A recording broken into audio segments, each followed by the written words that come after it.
Bonjour et bienvenue dans le podcast. Je sais même plus quel numéro c'est. Il est clair que ce nouveau joujou qui me permet d'enregistrer ma voix en appuyant juste sur un bouton et en ayant le son qui me plaît va certainement favoriser la multiplication des podcasts. Voilà. J'avais envie de te parler d'amour inconditionnel. C'est un sujet qui pour moi est très central, très présent dans ma vie. J'ai longtemps cru que l'amour ne pouvait pas être inconditionnel.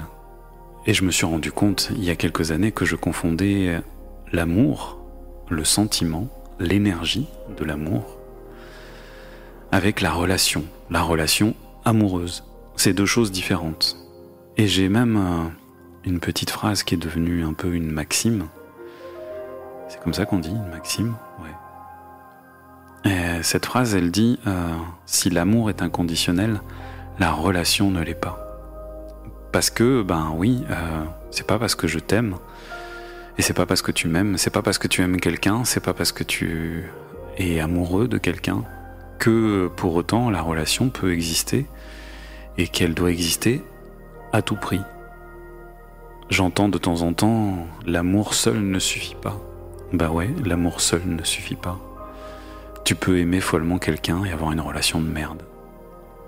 Je suis tombé sur un texte hier qui a été écrit par un certain Flavio Maronese. Je sais pas qui c'est. Bravo à toi si tu m'écoutes. Et j'ai envie de te le lire.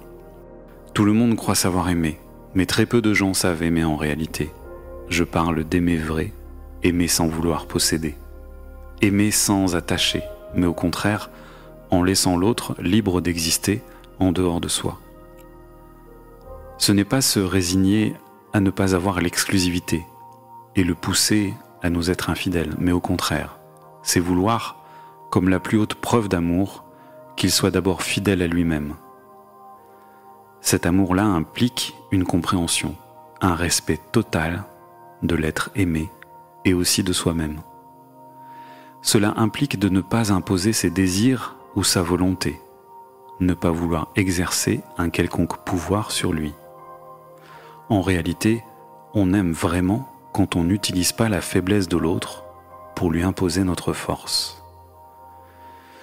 Mais pour aimer vrai, il faut bien sûr avoir pleinement conscience que notre façon d'aimer actuelle est bien souvent conditionnée par nos manques affectifs liés à l'enfance, par des idées fausses ou dévalorisantes qui nous ont été transmises par nos proches, la société, la soi-disant morale. J'ai envie de rajouter les contes de fées et Walt Disney. Et les comédies romantiques. Voilà, la littérature, enfin bref. Quand on espère et qu'on fait tout pour que l'autre nous restitue l'amour dont nous avons peut-être manqué dans notre enfance, nous lui demandons quelque chose de beaucoup trop grand pour lui. Comment pourrait-il être à la hauteur ? Aucun homme, aucune femme ne peut remplacer cet amour-là. Il faut donc faire le deuil de cela, renoncer à un meilleur passé, accepter ce qui a été et se pardonner à soi-même pour avoir entretenu la souffrance pendant si longtemps.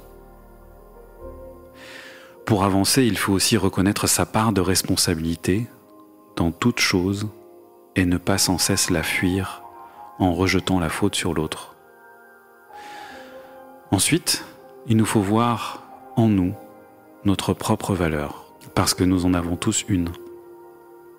Nous sommes tous des êtres uniques, spéciaux. En réalité, des enfants de Dieu, aussi merveilleux qu'il est possible de l'être. Alors commence un travail de résilience, qui nous permet de transcender la souffrance, et on peut enfin commencer à aimer pleinement l'être que nous sommes. Dès lors, on peut aussi aimer vraiment l'autre pour ce qu'il est, et non pour ce que nous voudrions qu'il soit. Il faut aussi avoir présent à l'esprit que la personne que nous aimons n'est pas celui qui nous complète, car nous étions déjà un être entier avant de le rencontrer. Il faut juste penser qu'il n'est qu'un supplément, quelqu'un qui nous embellit l'existence, mais qui ne la remplit en aucun cas. Ainsi, quand il sortira de nos vies, parce que bien souvent les histoires d'amour s'achèvent, celle-ci ne s'écroulera pas pour autant. On acceptera même de le laisser partir, car on saura au fond de nous qu'on ne peut pas l'empêcher de vivre ce qu'il a à vivre ailleurs. Il est un être libre et nous nous devons de respecter ses choix, même si cela nous fait du mal. Les rencontres que nous faisons ne sont jamais le fruit du hasard. Chaque être humain qui nous accompagne un bout de chemin a quelque chose à nous apprendre sur nous, et nous avons quelque chose à lui apprendre sur lui. Il faut donc l'accueillir au mieux, essayer de comprendre le message, vivre intensément chaque instant en sa présence. Et puis, le laisser partir quand il le décide, quand quelque chose ou quelqu'un d'autre l'appelle ailleurs. Aimer, c'est aussi accéder à la source de l'amour en soi, qui va faire que donner de l'amour aux autres deviendra notre essentiel, notre priorité absolue. Surtout que l'on se rendra compte alors qu'en donnant sans rien attendre en échange, on reçoit infiniment. Cet amour-là, l'amour sans condition aucune, sans peur, sans reproche, sans attente, c'est le seul, le vrai amour qui soit, l'amour avec un grand A. Tout le reste n'est qu'illusion et souffrance inutile. Voilà, j'aime beaucoup ce texte, j'avais envie de vous le partager. Il résume, et je trouve qu'il est très bien tourné, qu'il est très bien écrit. Qu'est-ce que c'est que la vision que je peux avoir de l'amour inconditionnel? J'aime beaucoup cette notion, il y a une petite phrase que je trouve qui est assez magique sur le fait de... Ces mots exacts, c'est renoncer à un meilleur passé. Faire le deuil, renoncer à un meilleur passé, accepter ce qui a été et se pardonner à soi-même pour avoir entretenu la souffrance pendant si longtemps. La responsabilité qu'on a sur cette notion de souffrance, et je parle pour moi, avant tout, la responsabilité que j'ai vis-à-vis de cette souffrance, c'est quelque chose d'une subtilité incroyable, qui est super délicat, je trouve, à connecter et à intégrer. Il y a près de 20 ans, j'ai un thérapeute qui m'a dit en séance, Emmanuel, aller bien, c'est avant tout une histoire de volonté. J'ai détesté cet homme-là à ce moment-là, et je l'ai détesté aussi à d'autres moments, parce qu'il m'a dit des vérités qui n'étaient pas du tout agréables pour moi à entendre. Et cette posture de la victime, ce truc de ouais, c'est pas de ma faute, c'est la faute de l'autre si je souffre. Ben voilà, je l'ai côtoyé pendant longtemps, et ça m'arrive encore de le côtoyer.